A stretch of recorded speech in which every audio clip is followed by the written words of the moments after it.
Oh man, my neck hurt. Um, so I'm gonna finish.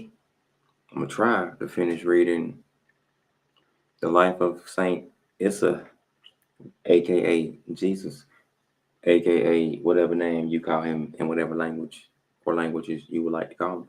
You know what I mean? Some people say Yeshua, Yahusha, all that stuff. You know what I mean? So are we good now? It still show me the previous chat. Ain't that something? That is just ghetto. And I reloaded it. It is what it is. All right, let me share the screen. You know what I mean? So I already started. I only did like 6 chapters, so I think it's 14 total. I might not finish it tonight, but I don't know. Only one way to possibly find out. You know what I mean? You know what I mean? So we're gonna share the screen in the building. So that's YouTube.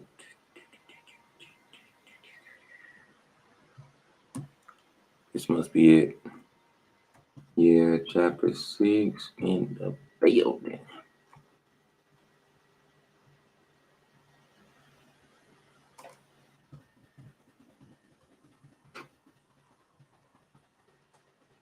Chapter 7.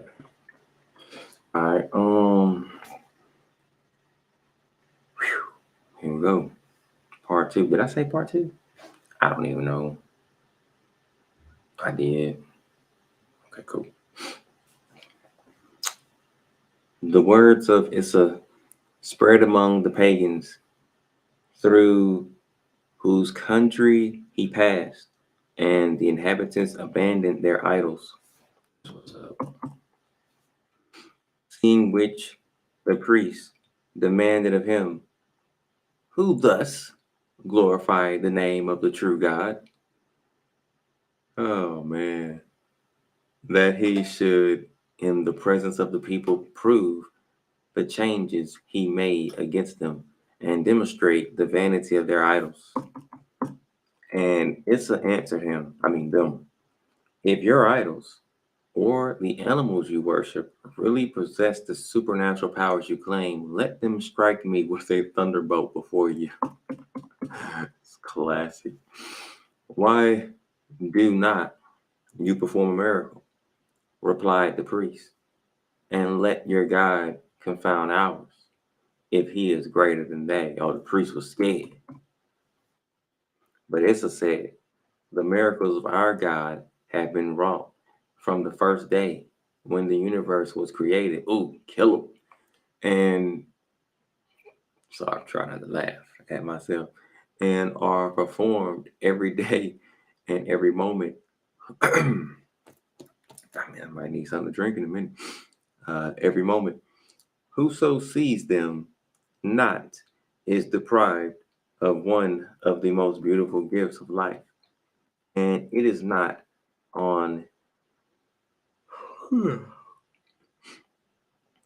it is not on inanimate objects of stone, metal, or wood that he will let his anger fall, but on the men who worship them, and on therefore, I'm sorry, and who, I said and on, my bad, and who therefore for their salvation must destroy the idols they have made, even as a stone and a grain of sand, which are nothing before man, await patiently their use by him.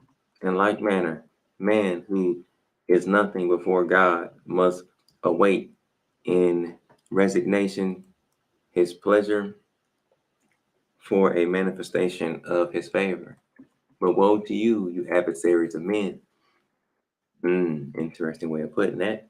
If it is not the favor you await, but rather the wrath of the Most High, woe to you, if you demand that he attest his power by a miracle. For it is not the idols which he will destroy in his wrath, but those by whom they were created. Their hearts will be the prey of an eternal fire, and their flesh shall be given to the beast of prey. I will drive away the contaminant. I'm gonna just say right now, I like this book. Um, I had this thought after reading this, the first part a couple of days ago. I was thinking maybe I should read any and everything that contains anything written by Jesus, Issa, Yahusha, no matter what name they call him. If anything has him in it, I was thinking about reading it to see what, is it good, is it bad, what he said, because I want to know what he said. That's the main thing. I find a lot of things that have him in it, um, in the words that he said or alleged words he said to have been, okay, good, beneficial, and some of those books that I have found, as long as God allows me to, I most likely would not stop reading them because some of them are just so good. And I'm just talking about, well, I ain't gonna say I'm just talking about, but I already read the whole Bible already, so I'm mostly just talking about the books that's not in the Bible. Anything that got Jesus in it that's outside of the Bible that we normally don't get to read. So let me keep going. I don't know if I read verse 11 entirely. Nope, I don't think so. It says, God will drive away the contaminated animals from his flocks, but will take to himself those who strayed because they knew not the heavenly part within them. When the pagans saw that the power of their priests was nothing, they put faith in the words of Issa, fearing the anger of the true God. They broke their idols to pieces and caused their priests to flee from among them. Dying. That's good though. Issa furthermore taught the pagans that they should not endeavor to see the eternal spirit with their eyes, but to perceive him with their hearts and make themselves worthy of his favors by purity of their souls. Not only, he said to them, must you refrain from offering human sacrifices, but you may not lay on the altar any creature to which life has been given. For all things created are for man. Withhold not from your neighbor his just due, for this would be like stealing from him what he had earned in the sweat of his brow. Deceive none, that you may not yourselves be deceived. Seek to justify yourselves before the last judgment, for then it will be too late. Be not given to debauchery, for it is a violation of the law of God. I gotta look up debauchery. I got an idea of what I think it means, but I might be wrong. My idea is like something to do with money, like maybe bribe or something. I don't know. We'll see. But I gotta type it. It says excessive. No, I was wrong. It says excessive indulgence in sensual pleasures. Does that mean like sex? It didn't necessarily say, but it could. I guess it could. So maybe that means like anything that you do too much, that's a pleasure. But I'm no expert. But okay, that's the only definition it gives. Don't get wait. I think it'll give me more. Uh, no, that's all it gave me for that. All right, well, so be not given to debauchery, for it is a violation of the law of God, that you may attain to supreme bliss. You must not only purify yourselves, but must also guide others into the path that will enable them to regain their primitive innocence. Yeah, that's what I'm talking about. I like that last part right there. Um, I need to get I got this in the book, but I want this on PDF too. Chapter 8. The countries round about were filled with the renown of Issa's preaching. And when he came to Persia, the priests grew afraid and forbade the people hearing him. Nevertheless, don't that sound like the New Testament kind of? Nevertheless, the villagers received him with joy, and the people hearkened intently to his words, which being seen by the priest, caused them to order that he should be arrested and brought before the high priest, who asked him, of what new God do you speak? Know you not, unfortunate man that you are, that Saint Zoroaster, that's a new one, Zoroaster is the only just. I don't even know who this guy is. Maybe I should look him up. I don't care. Then it says one. Oh, okay. Let me read it again. Know you not, unfortunate man that you are, that Saint Zoroaster is the only just one, to whom alone was vanquished the honor of receiving revelations from the Most High. Okay, now I want to look him up. Who are you?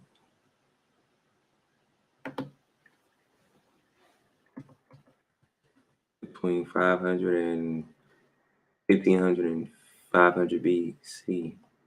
Oh, okay. Zoroaster, Wikipedia, the source that not everyone trusts. Also known as Zarathustra, was a religious reformer and the spiritual founder of Zoroaster, or whatever, all of that. In about 1000 BC, he founded the first documented monotheistic religion in the world and also had an impact on Plato, blah, blah, blah. Sounds like he was a man, so what do I care? Back to it. You know what I mean? Um,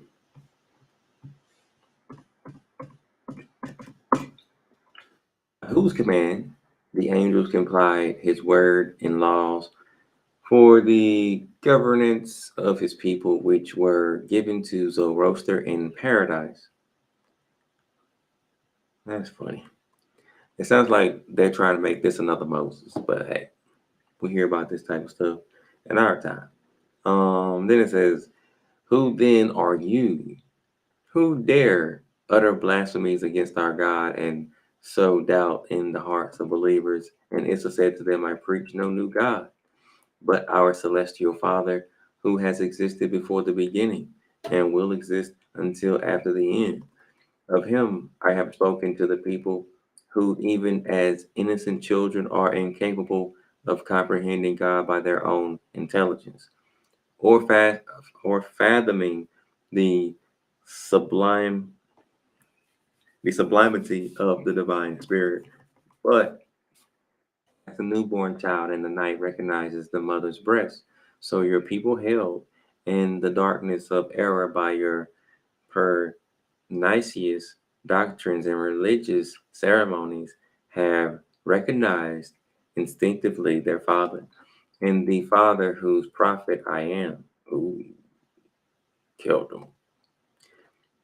The eternal being says to your people by my mouth, you shall not adore the sun, for it is but a part of the universe which I have created for man.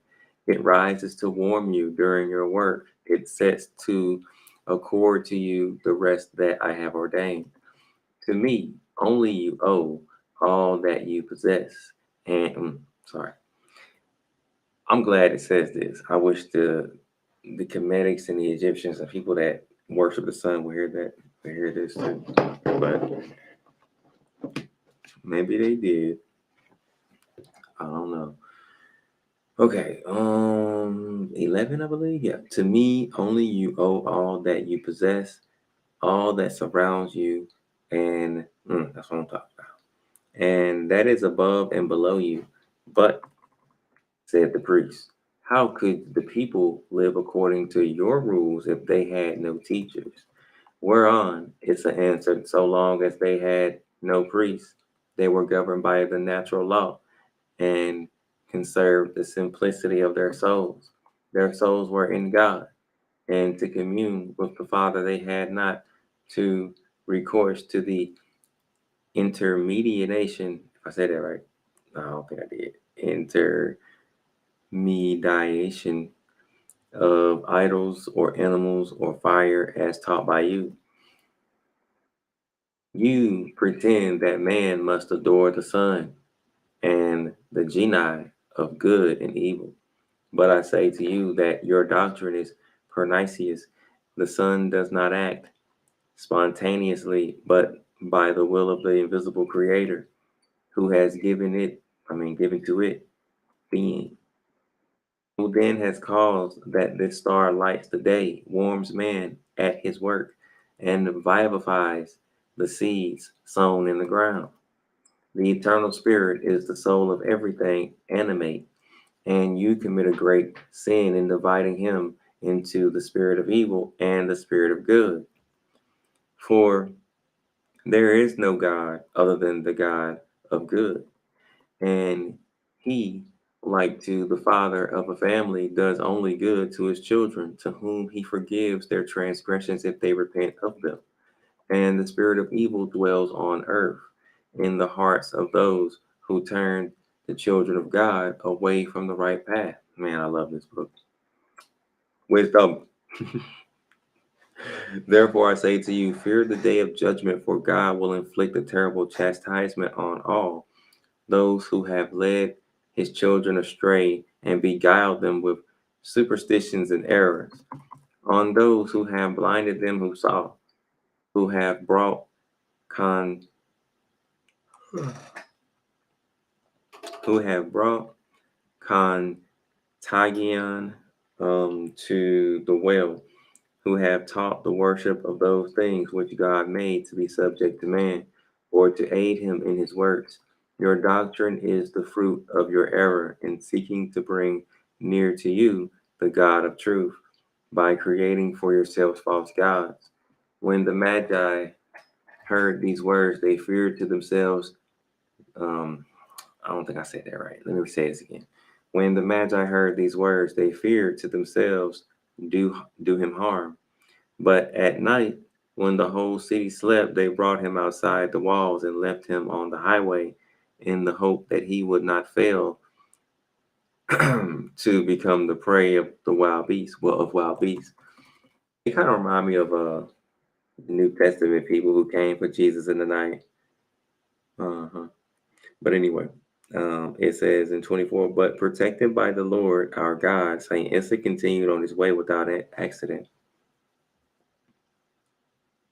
Hmm. Issa, whom the Creator had selected to recall to the worship of the true God, men sunk in sin, was 29 years old when he arrived in the land of Israel. Since the departure therefrom of Issa, the pagans had caused the Israelites to endure more atrocious sufferings than before, and they were filled with despair. Many among them had begun to neglect the laws of their God and those of Mosiah, which I'm sure now is Moses, but matter of fact, find out right now, you know what I mean?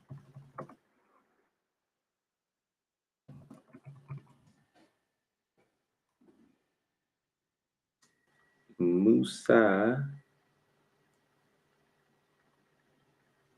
they say Musa. That's probably still the same thing.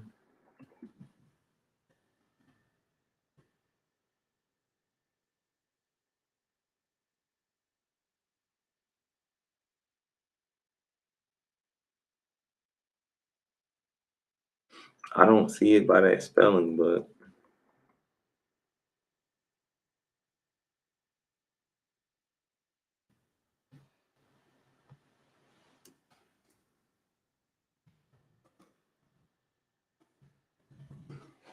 probably won't give me anything.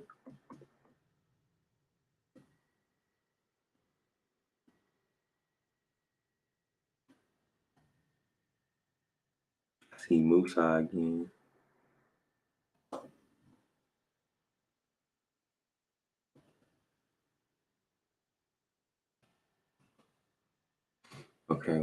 I think it's Moses. Anyway, verse 3, many among them had begun to neglect the laws of their God and those of Mosai in the hope of winning the favor of their brutal conquerors. But Issa, notwithstanding their unhappy condition, exhorted his countrymen not to despair because the day of their redemption from the yoke of sin was near, and he himself, by his example, confirmed their faith in the God of their fathers. Children, yield not yourselves to despair, said the celestial Father to them through the mouth of Issa. For I have heard your lamentations and your cries have reached my ears. It says cars. That must be a typo. Um, Weep not, O my beloved sons, for your griefs have touched the heart of your Father, and he has forgiven you, as he forgave your ancestors. Forsake not your families to plunge into debauchery. Stain not the nobility of your souls. Adore not, adore not idols, which cannot but remain deaf to your supplications. Fill my temple with your hope and your patience, and do not adjure the religion of your forefathers, for I have guided them and bestowed on them of my beneficence. Lift up those who are fallen. Oh, I need that one. Feed the hungry and help the sick, that you may be altogether pure and just in the day of the last judgment, which I prepare for you. The Israelites came in multitudes to listen to Issa's words, and they asked him where they should thank their heavenly Father, since their enemies had demolished their temples and robbed them of their sacred vessels. Issa told them that God cared not for temples erected by human hands, but that human hearts were the true temples of God. I like that. Enter into your temple, into your heart, illuminated with good thoughts. Wow. Yeah, this book is a keeper. I think it's a keeper so far. Illuminated with good thoughts, with patience and the unshakable faith which you owe to your Father. And your sacred vessels, they are your hands and your eyes. Look to do that which is agreeable to God, for in doing good to your fellow men, you perform a ceremony that embellishes the temple wherein abide him who has created you. For God has created you in his own image, innocent with pure souls, and hearts filled with kindness, and not made for the planning of evil, but to be the sanctuaries of love and justice. Therefore, I say to you, soil not your hearts with evil, for in them the eternal being abides. When you do works of devotion and love, let them be with full hearts, and see that the motives of your actions be not hopes of gain or self interest, for actions so impelled will not bring you nearer to salvation, but lead to a state of moral degradation,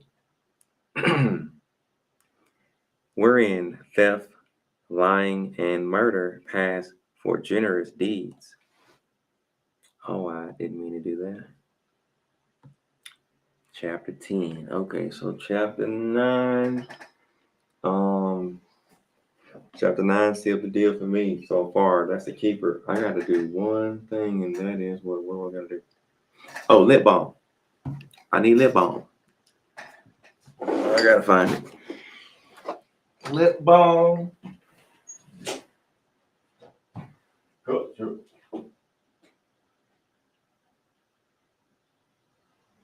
Yeah, buddy. What I'm talking about. That's what I'm talking about, boy. All right, I'm done. Lip balm time.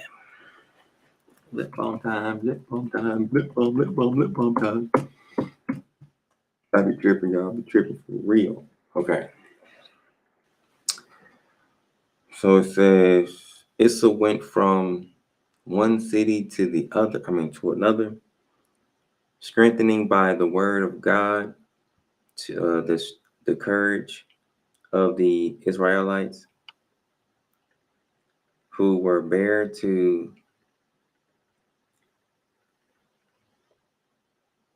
succumbing, not succumbing, succumbing under their weight of woe. And thousands of the people followed him to hear his teachings.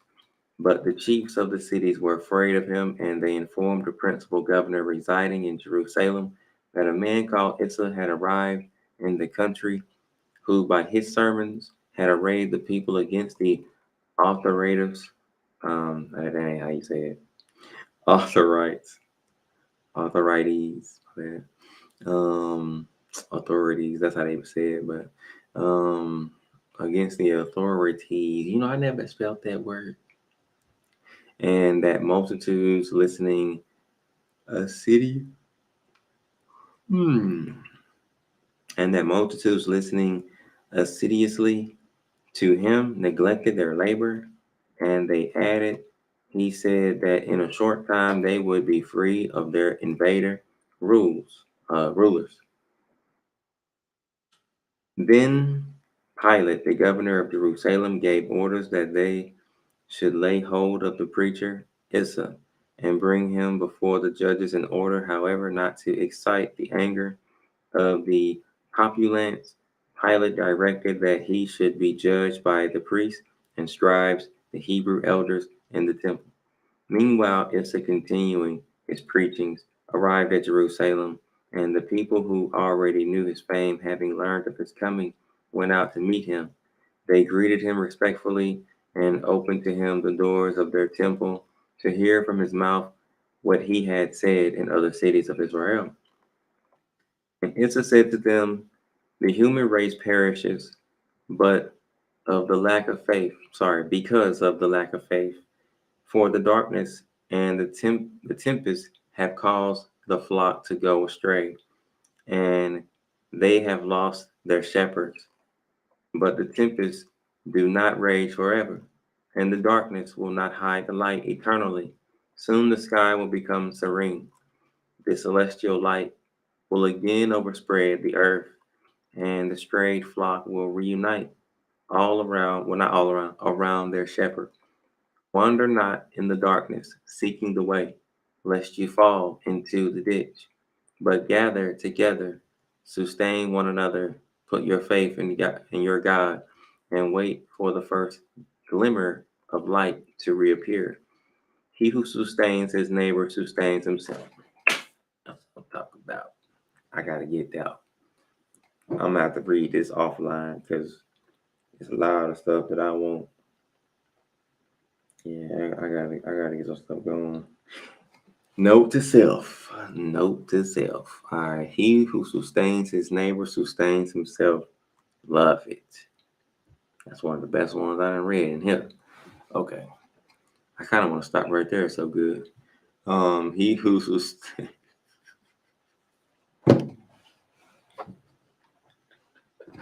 I'm sorry. That was really good though. Um,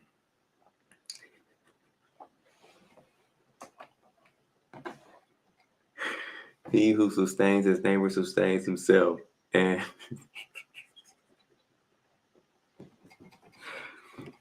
he who protects his family protects all his people and his country. For be assured that the day is near when you will be delivered from the darkness. You will be reunited into one family, and your enemy will tremble with fear.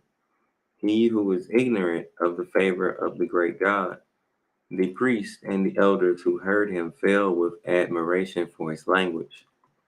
Asked him if it was true that he had sought to raise the people against the authorities of the country, as had been reported to the governor Pilate.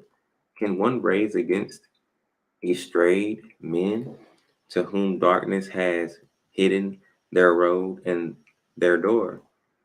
Answered Issa, I have but forewarned the unhappy, as I do here in this temple. that they should no longer advance on the dark road, for an abyss opens before their feet. The power of this earth is not of long duration and is subject to numberless changes. It would be of no avail for a man to rise in revolution against it, for one phase of it always succeeds another. And it is thus that it will go on until the extinction of human life.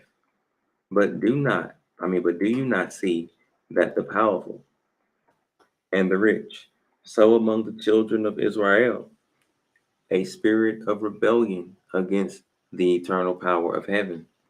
Then the elders asked him, "Who are you? And from what country have you come to us? We have not formerly heard you spoken of, and do not even know your name." "I am an Israelite," and it says, answered Issa, "and on the day of my birth have seen the walls of Jerusalem, and have heard the sobs of my brothers reduced to slavery, and the lamentations of my sisters carried away by the pagans. And my soul was afflicted when I saw that my brethren had forgotten the true God. When a that's a good one. When a child, I left my father's house to go and settle among other people. But having heard it, said that my brethren suffered even greater miseries now. I have come back to the land of my fathers, to recall my brethren to the faith of their ancestors, which teaches us patience on earth in order to attain the perfect and supreme bliss above." Then the wise old man put to him again this question: "We are told that you dis- disown the laws of Mosah, and that you teach the people to forsake the temple of God." Whereon Issa, "One does not demolish that which has been given by our Heavenly Father, and which has been destroyed by sinners. I have but enjoined the people to purify the heart of all stains, for it is the veritable temple of God. As regards the laws of Mosah, I have endeavored to reestablish them in the hearts of men. And I say, and I say to you that you ignore their true meaning, for it is not vengeance, but pardon. Excuse me. For it is not vengeance, but pardon which they teach. Their sense has been perverted." Hmm. When the priest and the elders heard Issa, they decided among themselves not to give judgment against him, for he had done no harm to anyone, and presenting themselves before Pilate, who was made governor of Jerusalem by the pagan king of the country of Romulus, they spake to him thus: "We have seen the man whom you charge with inciting our people to revolt. We have heard his discourses and know that he is our countryman. But the chiefs of the cities have made to you false reports, for he is a just man who teaches the people the word of God. After interrogating him, we have allowed him to go in peace." The governor thereon became very angry and sent his disguised spies to keep watch on Issa and report to the authorities the least word he addressed to the people. In the meantime, the holy Issa continued to visit the neighboring cities and preached the true way of love it, and preached the true way of the Lord, enjoining the Hebrews patience and promising them speedy deliverance. And all the time, great numbers of the people followed him wherever he went, and many did not leave him at all, but attached themselves to him and served him. And Issa said, "Put not your faith in miracles performed by the hands of men, for he who rules nature is alone capable of doing supernatural things." Let me read it all together now. "For he who rules nature is alone capable of doing supernatural things, while man is impotent to arrest the wrath of the winds or cause rain to fall. I need to go get something to drink. One miracle, however, is within the power of man to accomplish. It is when his heart is filled with sincere faith. He resolves to root out from his mind all evil promptings and desires. And when, in order to attain this end, he ceases to walk the path of iniquity. All the things done without God are only gross errors. Ooh, Proverbs 3:5. Illusions and seditions, serving but to show how much the heart of the doer is full of presumption, falsehood, and impurity. Put not on your faith in oracles. God alone knows the future. He who has recourse to the diviners soils the temple of his heart and shows his lack of faith in his creator.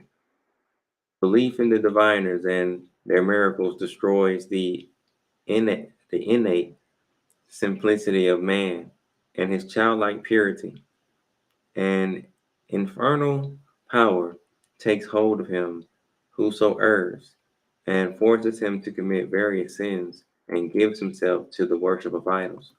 But the Lord our God, to whom none can be equal, is one omnipotent, omniscient, I don't think I said that right, omniscient, and oh, I ain't saying that properly either. Let me say this again. I just realized it's Omni, my bad. But the Lord our God, to whom none can be equal, is one, omnipotent, omniscient, and omnipresent. He alone possesses all wisdom and all light. To him you must address yourselves, to be comforted in your afflictions, aided in your works, healed in your sickness. And whoso asks of him shall not ask in vain. The secrets of nature are in the hands of God, for the whole world, before it was made manifest, existed in the bosom of the divine thought, and has become material and visible by the will of the Most High. When you pray to him, become again like little children, for you know neither the past, nor the present, nor the future, and God is the Lord of time. Hmm.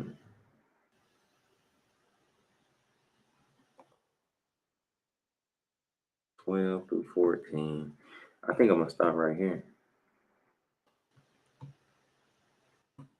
13. This should be the last one.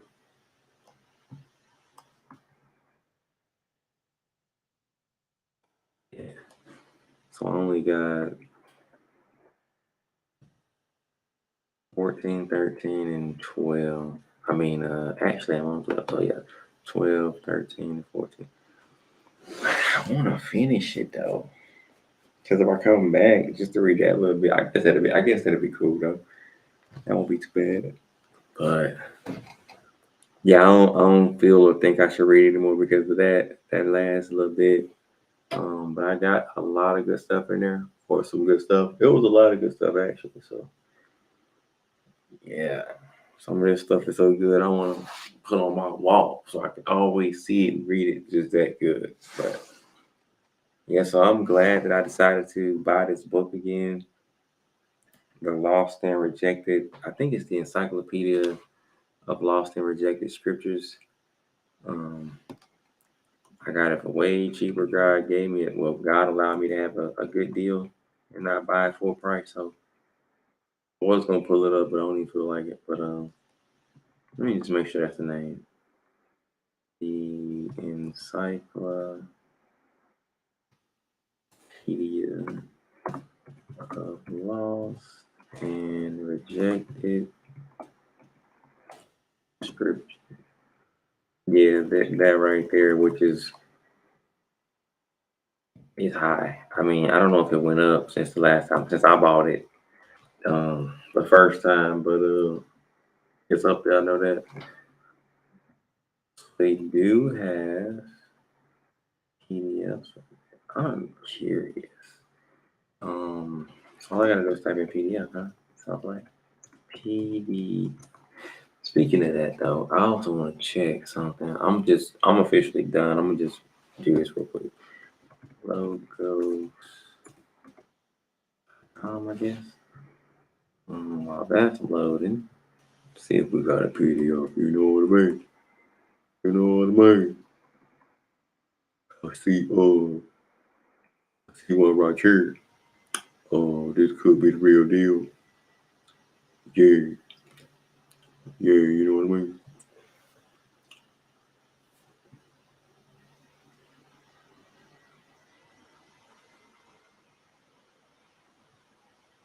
I ain't signing up for nothing. Don't ask me to sign up for nothing because it ain't happening. It ain't happening if you ain't giving me the PDF for free. And you know what I mean? You know what I mean? So I want to see the lost. What is it called? The encyclopedia. Look, I'm already typing on the encyclopedia.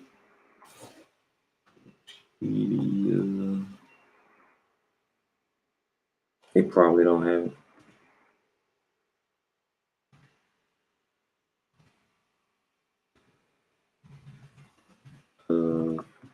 Lost and rejected. I don't think it got it. Nah, it doesn't.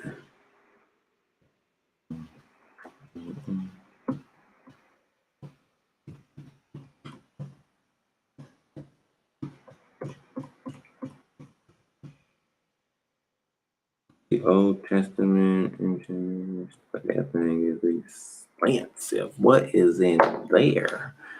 Let me see if it got the life of. So you got that in anything. The life of Saint Benedict, Dominic, and Connie.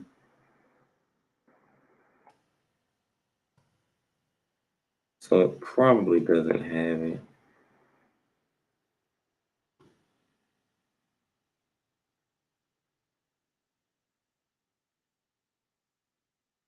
I don't think so.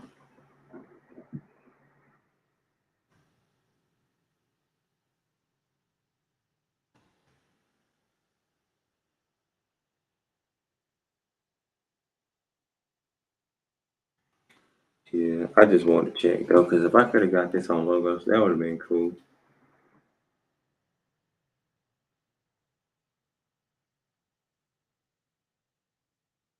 It could be still in one of these books. It could be. So I don't want to say it don't have it. It just might not list his name. The life of Jesus Christ. hmm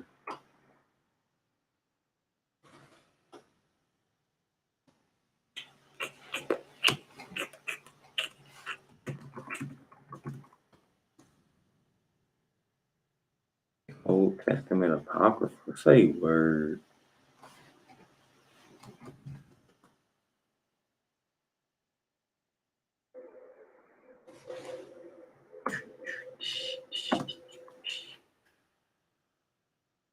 They got those.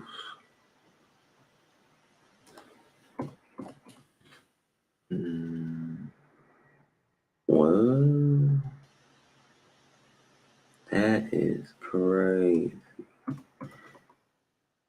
The Apocrypha and Pseudepigrapha of the Old Testament in English. Wait, what's the difference between this one and the other one? Mm-mm. Herdsman's Old Testament. Mm,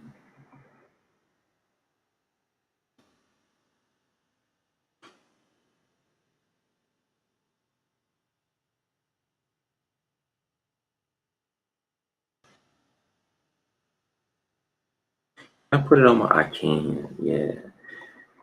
Um.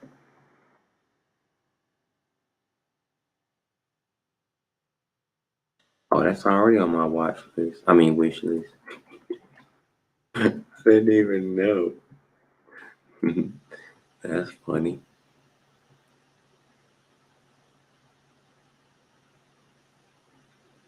All right, I'm going to end the video. I don't been on how long though. Peace be to the saints. Hope some of that was beneficial and good for somebody.